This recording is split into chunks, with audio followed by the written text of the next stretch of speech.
Hey there everyone, Nick here with Tac Drivers. And like I said, we're going to go over the different cartridges that I put through that Mossberg Patriot.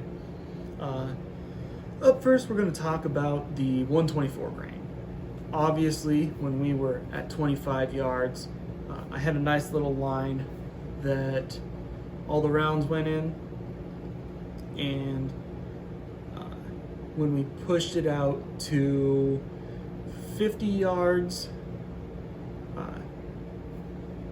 they started to rise a little bit on me.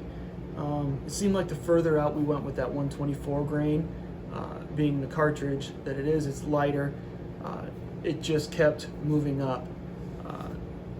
I wish that with all of these I had held center on a lot more, so I knew a grouping. You know, that 124 at 100 yards I did hold in one spot, and we were still fairly sporadic. I'm gonna guess part of that was me pulling to the right a little bit,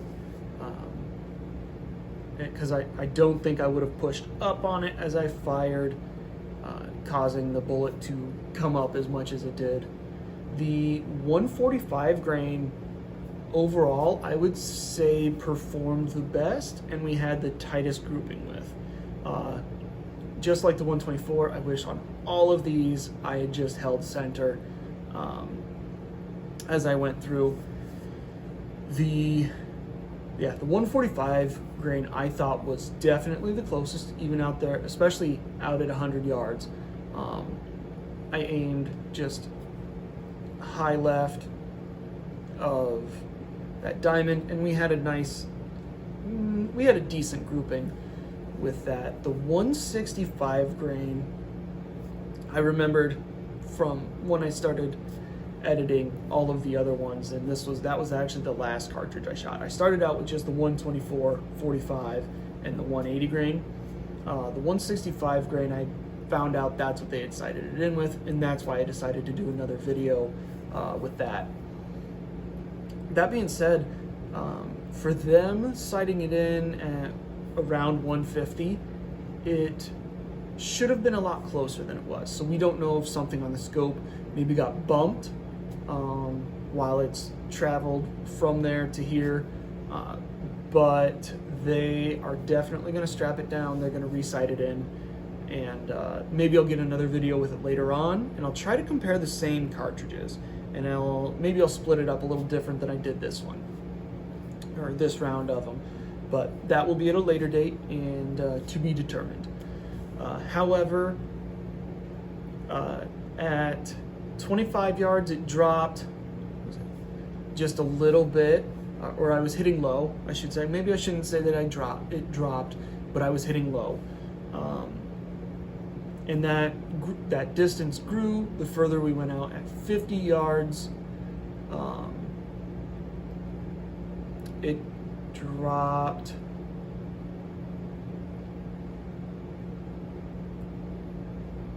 I can't remember exactly how far it dropped, but I know that the distance kind of doubled. I think it was around 6 to 7 inches that it maybe dropped. And then at 75 yards, it was actually pretty similar. I think it was maybe another inch down, if that. From 50 to 75 yards, the 165 grain hit very similarly. Now, when we jumped out to 100 yards, then it was closer to, it was like 9 to 12 inches that it dropped. But all of our groupings were fairly consistent, and so that tells me that if something got bumped, it's probably the elevation adjustment on this somehow got turned or something like that. Because from left to right with the 165, we were a little right most of the time, but other than that, it wasn't off by much, other than being low. 180 grain, unless you're sighting it in with 180 grain and you're going to constantly shoot that, I wouldn't suggest using it, because at 25 yards it dropped like 3-4 inches, and it almost doubled each time, to the point where at 75 yards I was aiming at the very top of the target and it was hitting at the bottom of the paper. So that was like 13 to 14, maybe a little more inches of drop, and at 100 yards we didn't even hit the target. I really wish that the camera had captured more of what that 180 grain did, but it didn't. So maybe, like I was saying, at a later date, if I get a chance to shoot this again after they've sighted it in, and maybe I'll be at a different range for that, but I'll get to shoot it where they're at, and I'll try to do that 180 grain again, because maybe for whatever reason it is that elevation in the scope being off that little bit, and maybe it's more consistent than what this video showed, which would be really interesting to find out. I also think that if I were to do this again, I'm going to compare a couple different bullet types of the same grain. So I would like to do that, and I wouldn't mind comparing it to a different 350 Legend.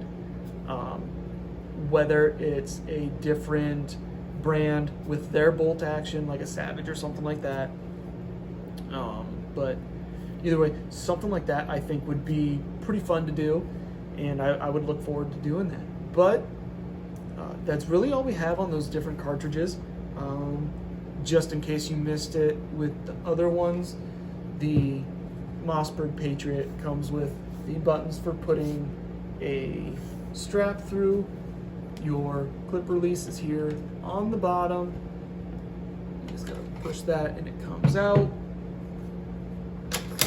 Your safety is over here. Back is safe, forward to shoot. Your bolt release for removing button is over here, and out it comes. You don't have to do anything to put it in, it just slides right in. But all right, that's all we've got on this, everyone. I hope you enjoyed this series with the 350 Legend. I would really enjoy to do more series like this, maybe do a gun a month. You know, I'm kind of already doing that, but to do one a little more like I did this, I think would be kind of fun. Get some more out there, but that's to be determined. That's only for the future. We don't know what's going to happen yet. But if you enjoyed this, like and subscribe. I will have the links to my Etsy, Facebook, Instagram, and my website in the description for this, and I'm also going to put the links to all of those other videos in there in the description, just in case you missed them and you just saw this one. You want to go back and check those out. They will be in the description.